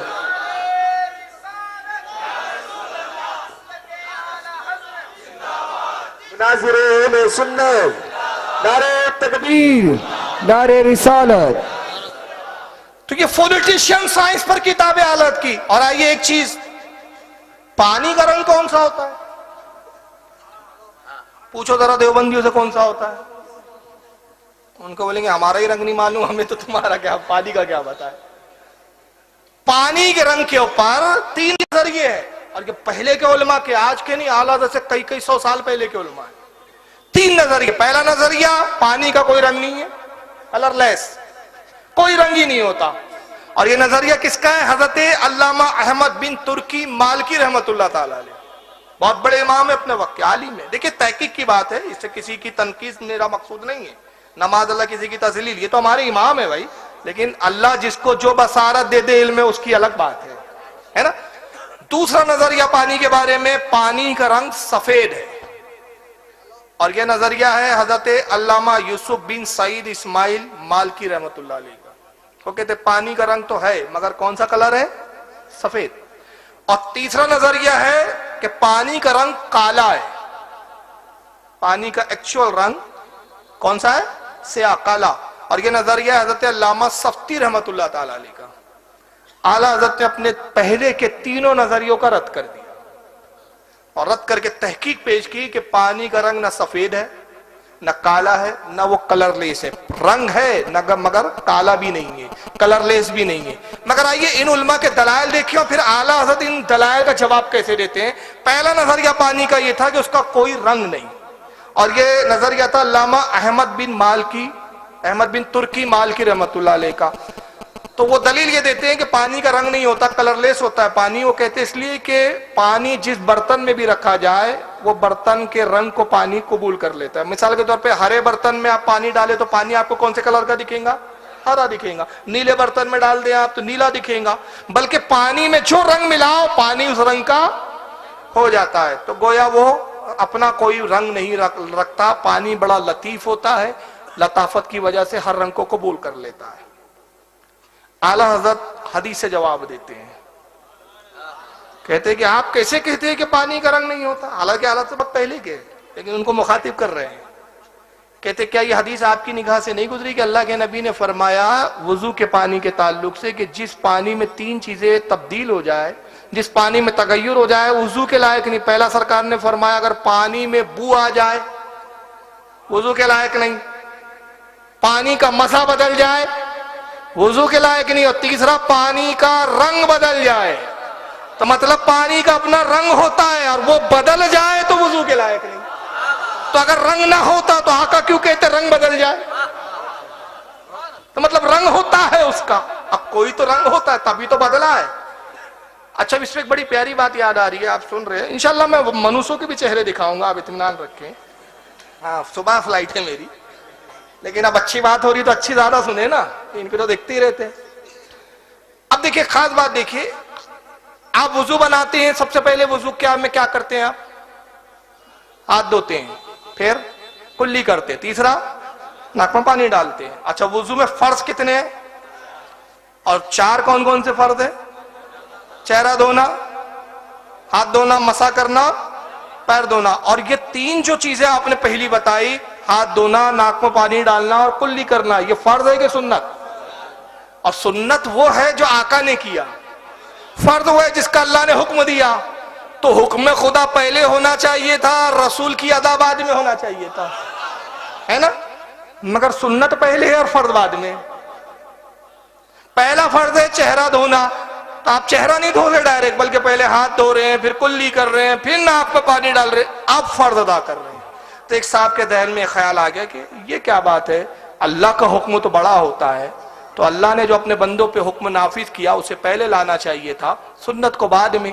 तो ये क्या बात है कि पहले सुन्नत और बाद में जो है फराइज? तो उसने उलमा से पूछना शुरू किया, तो हर आलिम यही जवाब देता, भाई अल्लाह का हुक्म है, मान लीजिए, रसूलुल्लाह ने ऐसा ही वजू करके बताया है, वैसे ही करना है। वो मुतमईन नहीं होता, कहता मुझे अकल से समझाओ। तो कोई अकली तौर पे इसको समझा नहीं पा रहा था, यहां तक कि बरेली शरीफ आते हैं शख्स। तो इत्तेफाक की बात कि आला हजरत नमाज जोहर के लिए अपनी मस्जिद में गए और वजू बना रहे हैं। ये उस वक्त पहुंचे, सलाम किया, अस्सलाम वालेकुम, कहा हुजूर एक मसले के लिए हाजिर हुआ हूं, नमाज के बाद अगर वक्त अता फरमा दे तो बड़ी नवाजिश होंगे। आला ने फरमाया पूछिए क्या पूछना है? कहा हुजूर मसला बड़ा पेचीदा है, बड़े बड़े उलमा से पूछा, कोई जवाब ना दे सका। आला फरमाते आप पूछिए तो, अगर मसला मुश्किल हुआ तो नमाज के बाद बताएंगे, आसान होगा तो अभी फकीर अर्ज कर देंगे। वहां मुश्किल कोई थी ही नहीं। वो सोचने लगे कैसे बता देंगे, इतने बड़े बड़े अल्लामा नहीं बता सके। तो उन्होंने फिर भी पूछ लिया। जब आला ने कहा हुजूर ये मेरा सवाल है कि पहले सुन्नत क्यों और फर्द बाद में क्यों, पहले फर्द होना चाहिए सुन्नत बाद में। तो आला मुस्कुरा के कहते बस इतना सा मसला। कहा सुनो, अल्लाह के रसूल की हदीस है कि पानी में अगर 3 चीजों से तगय्युर वाक़े हो जाए, तब्दीली आ जाए, वो पानी वुजू के लायक नहीं रहता। एक, पानी का मजा ना बदले, पानी में बू ना आ जाए, और तीसरा रंग ना बदले। अगर इनमें से एक चीज में भी खामी पाई गई, मसलन पानी का मजा बदल गया, बदबूदार है, बदा जो है कड़वा तीखा अजीब टाइप का मजा आ रहा है, तो वो वुजू के लायक नहीं। उसका रंग बदल गया, वुजू के लायक नहीं। बू आ रही है उसमें, वुजू के लायक नहीं। तो जब पानी वुजू के लायक ना हो तो फर्ज अदा होगा नहीं होगा। आज कहते कि आका ने सुन्नत इसीलिए रखी कि सुन्नत के जरिए पानी का टेस्ट हो जाए। जैसे ही बंदा हाथ धोने के लिए पानी लेता है तो पानी का रंग नजर आता है, तो पहले पानी का रंग देख लेता है, तो पानी का रंग ठीक, एक टेस्ट पास हुआ। कुल्ली करता है तो मजा मालूम हो गया, नाक में डाला बू मालूम हो गई, और जब 3 टेस्ट से पास हो गया तो अब फर्ज अदा कर रहा है।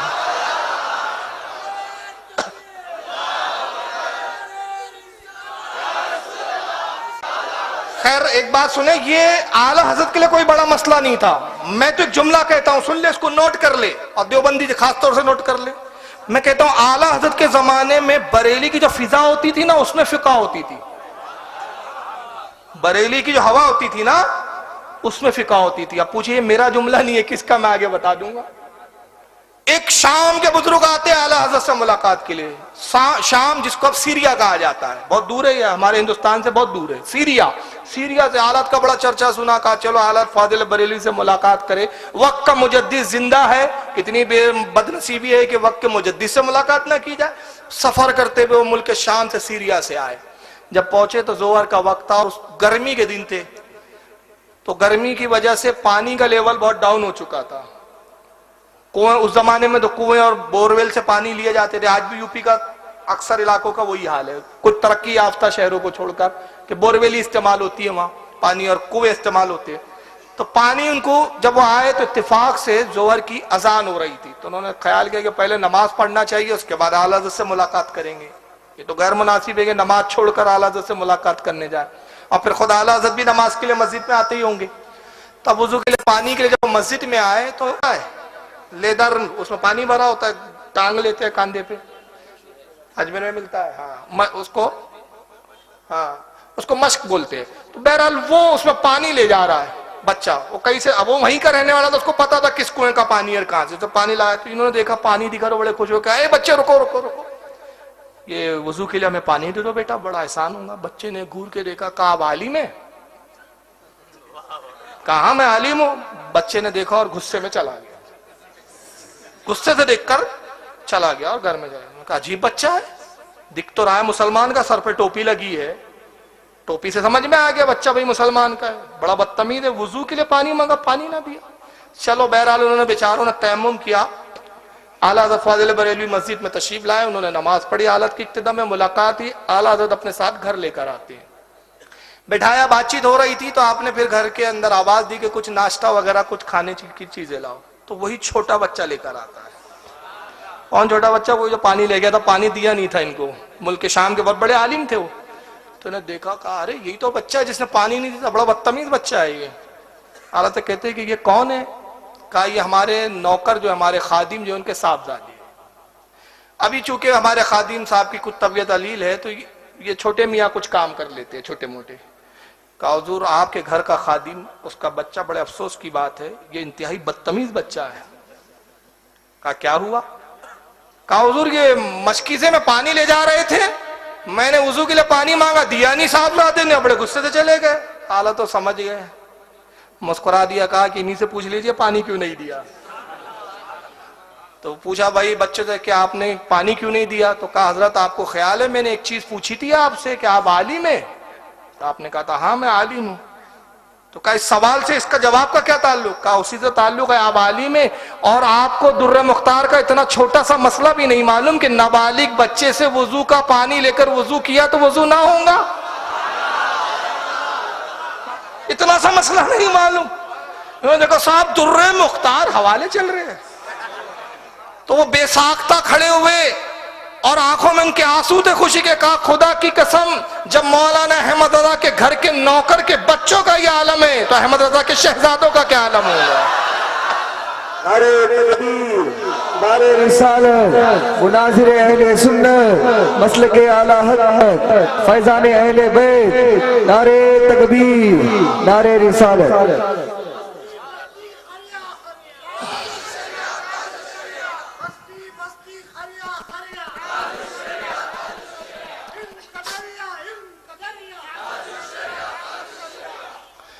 तो अंदाजा लगाइए बरेली की फिजा में फिका नहीं है। जब बच्चों का यह हाल है तो बड़ों का क्या हाल होगा, फिर मुफ्ती आजम का क्या हाल होगा, फिर हुज्जतुल इस्लाम का क्या आलम होगा, और फिर आला हजरत तो आला हजरत ही है। अब लोग उड़ते इसलिए कि उनका कोई हजरत ढंग का नहीं है, तो फिर आला हजरत का हासिल आए। तब हम क्या करें भाई, आपकी किस्मत खराब है। हमारी किस्मत तो इतनी अच्छी है अहले सुन्नत की कि देखिए हमें रसूल मिला तो रसूल आजम, हमें खलीफा मिला तो फारूक आजम, इमाम मिला तो इमाम आजम, शहीद मिला तो हुसैन आजम शहीद आजम, है ना। हमारे यहाँ हाल गौस मिला तो गौस आजम, और हाल यह है कि मुजद्दिद मिला तो मुजद्दिद आजम, मुफ्ती मिला तो मुफ्ती आजम, तो यहाँ से वहां तक सब आजम। अच्छा सारा दीन यही है, यही है ना। अरे मोहिउद्दीन यही है, मोइनुद्दीन यही है, निजामुद्दीन यही है, सिराजुद्दीन यही है, अलाउद्दीन यही है, ताजुद्दीन यही है। सारा दीन तो यही है। अब वहां है तो क्या बचा है, देव है और वो भी बंद है।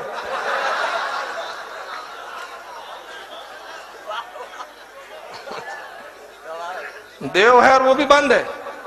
अच्छा ये नाम क्यों हुआ देवबंद, आपने कभी गौर किया?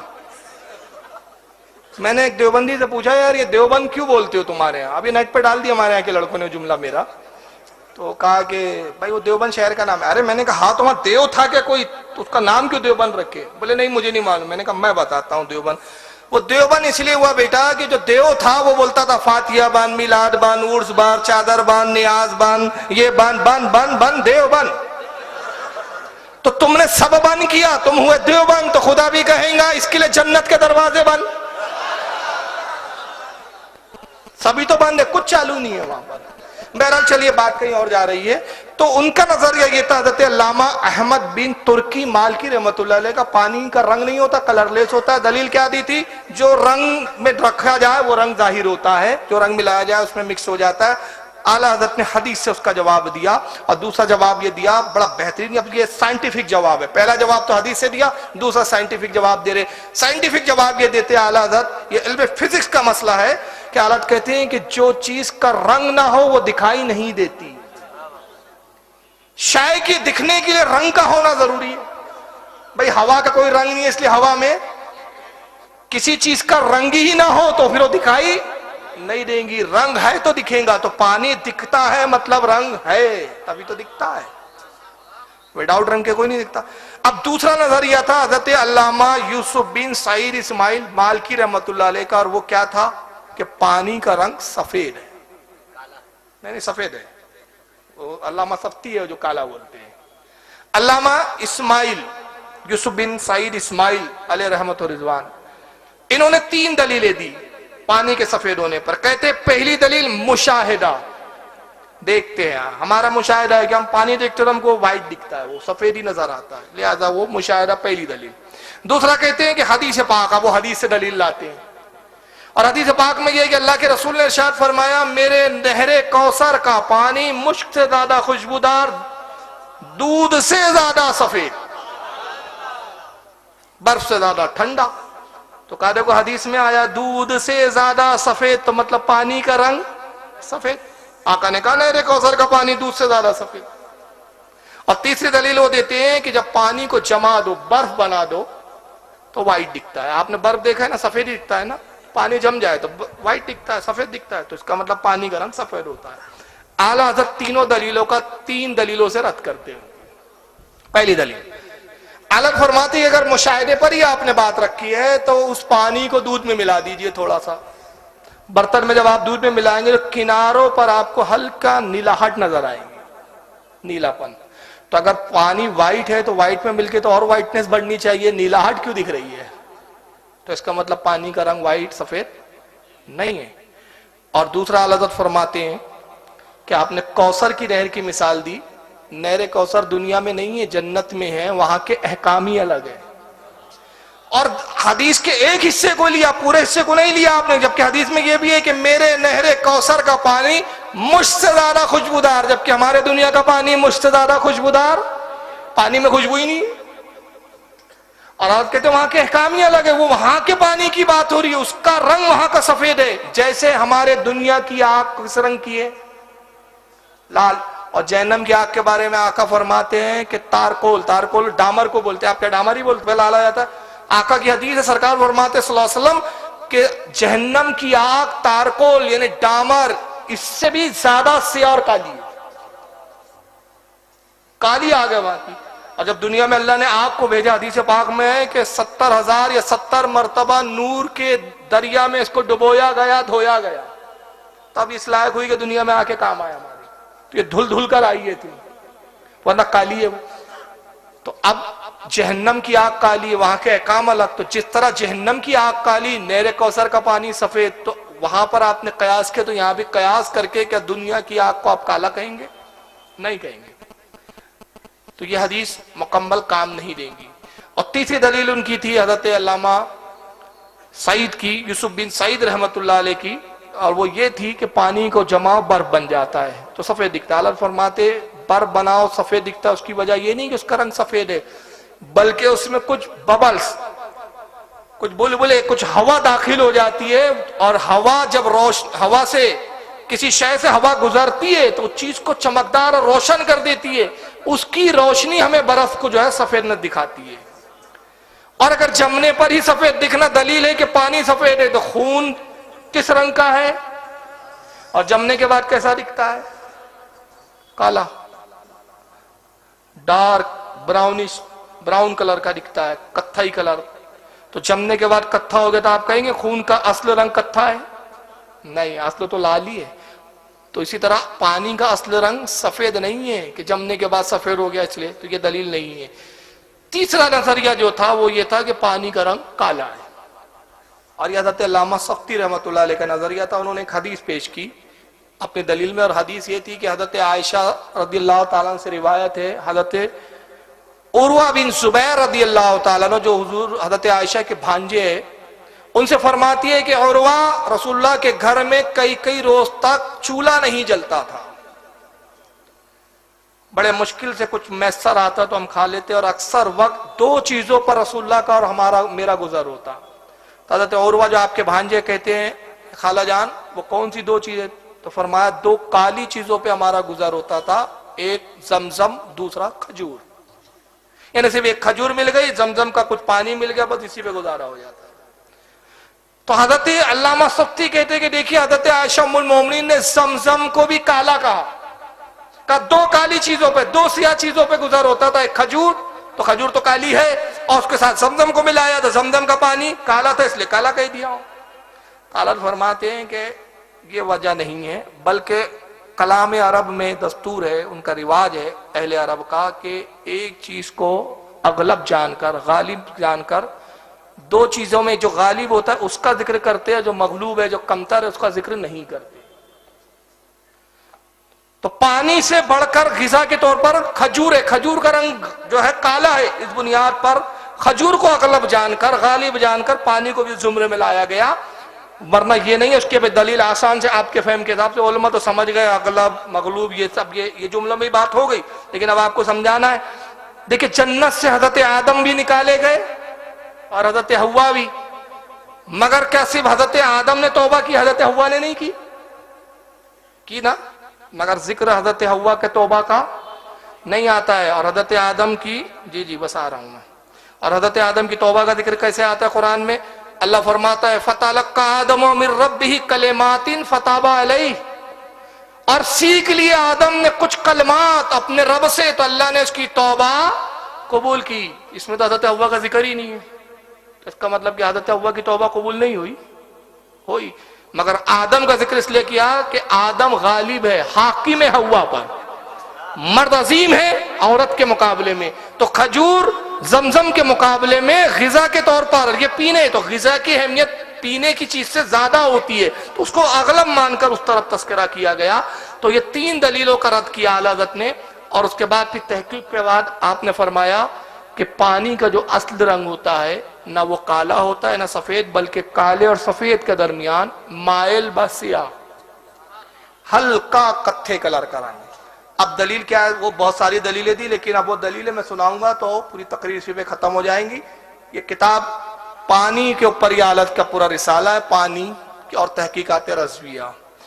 ये आपको कुतुब खाने अमजदिया दिल्ली से मिल जाएंगे, इसको पढ़ें और इसमें आलत के दलाइल देखें। सिर्फ एक दलील बता दे रहा हूं कि आला हज़रत के जो बहुत सारे दलाइल है, माइल बसिया यानी हल्का ब्राउनिश और कत्था रंग होता है असल पानी का। उसकी दलील में क्या कहते हैं, ये आपको प्रैक्टिकल देख सकते हैं। सफेद कपड़े पर आप पानी डाल दिए, ये सफेद रुमाल है, इस पर पानी डाल दिए तो जितनी जगह पानी गया वो जगह कैसी दिखती है, लाइट ब्राउन। तो अगर पानी व्हाइट होता तो व्हाइट पर गिरकर ये जगह भी व्हाइट ही दिखनी चाहिए, जबकि वैसी नहीं दिखती। चलिए बहरहाल आला हज़रत के उलूम पर हमने चंद बातें की। इस सिलसिले को बहुत दराज किया जा सकता है, लेकिन वक्त हमें इजाजत नहीं दे रहा है।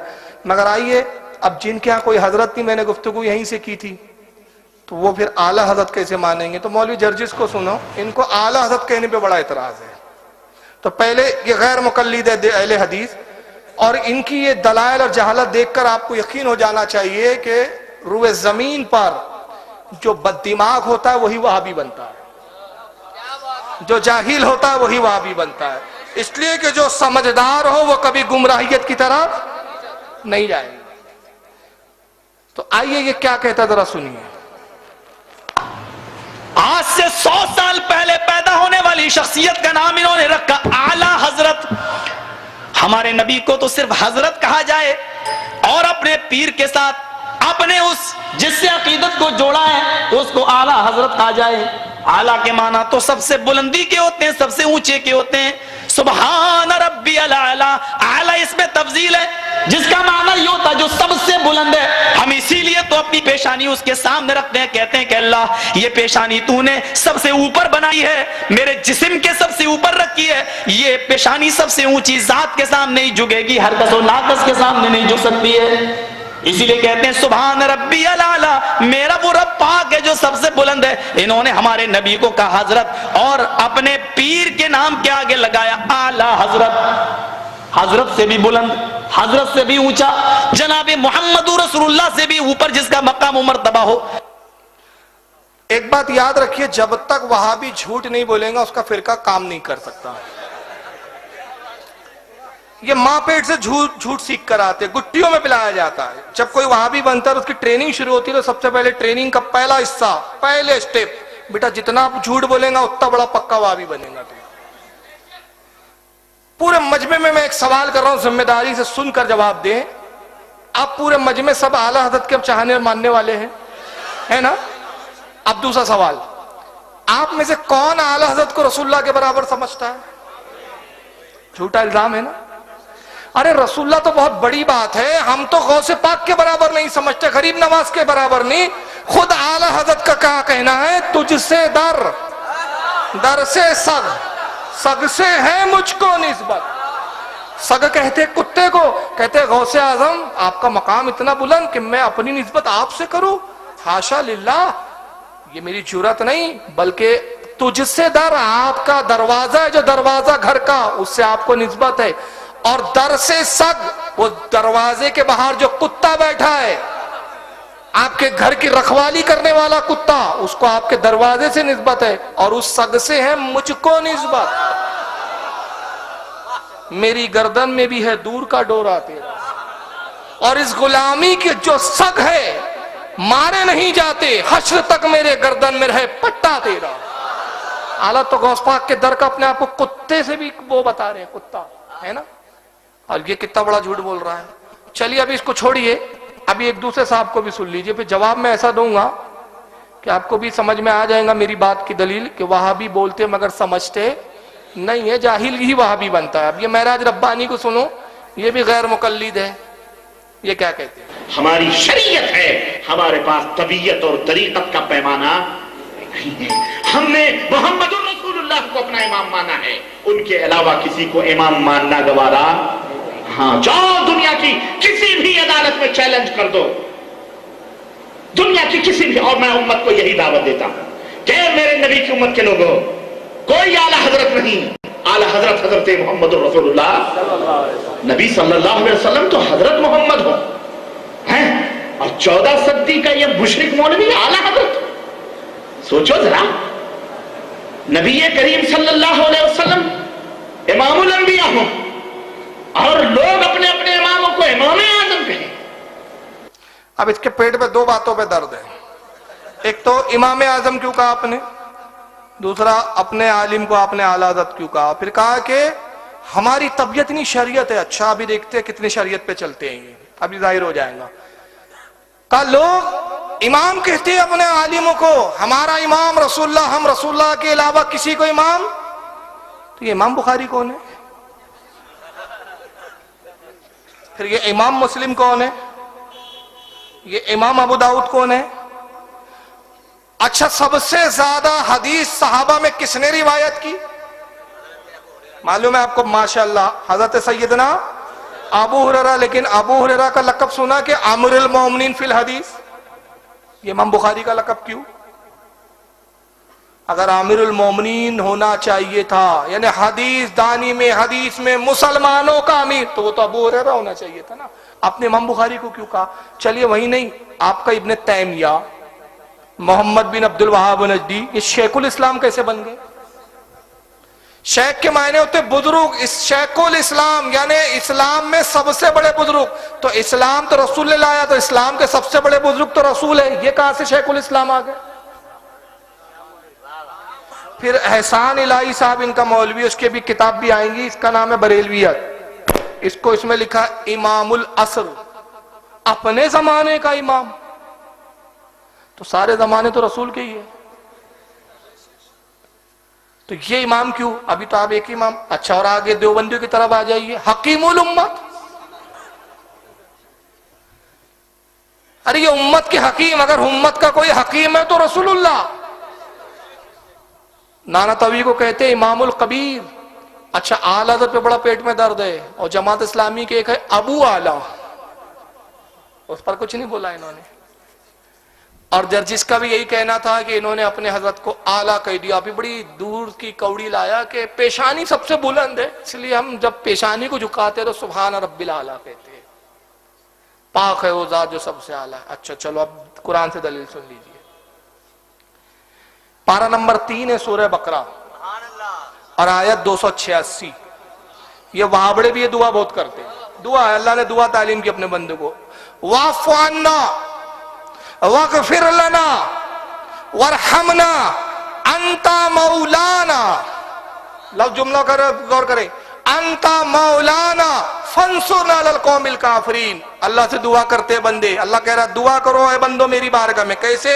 वाफ़ु अन्ना, अल्लाह हमें माफ कर दे, बख्श दे, हमें माफ फरमा। वग़फ़िर लना, हमें बख्श दे। वरहमना, हम पे रहम फरमा। अंता मौलाना, अल्लाह तू ही हमारा मौलाना है।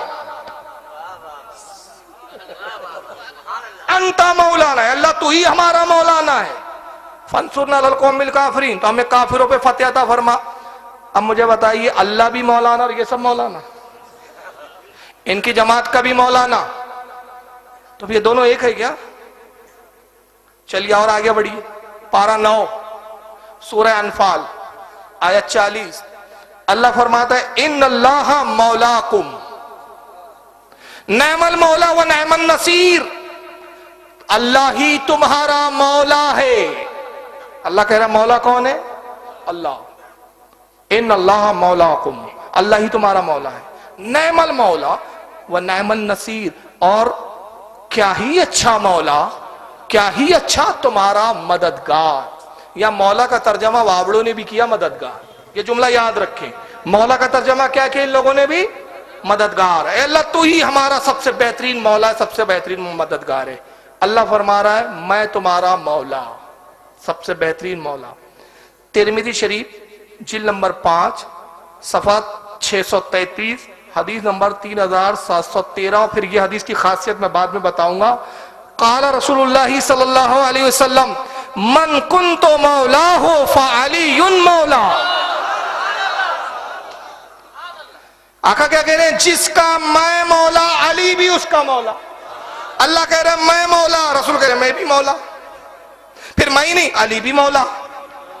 और ये हदीस कोई माइकल अल-वहाबी रद्द नहीं कर सकता। दलील वजह सुन लीजिए। ये वाहिद ज़खायर हदीस की ऐसी हदीस है जिसके रावी 30 साहबा है। पहली खासियत। दूसरी खासियत, ये वाहिद वो हदीस है जिसके रावियों में 30 में से 10 अशरा मुबश्शरा है। ये पहली हदीस है जिसपे एक बात पर अशरा मुबश्शरा भी मुत्तफिक हो गए हो।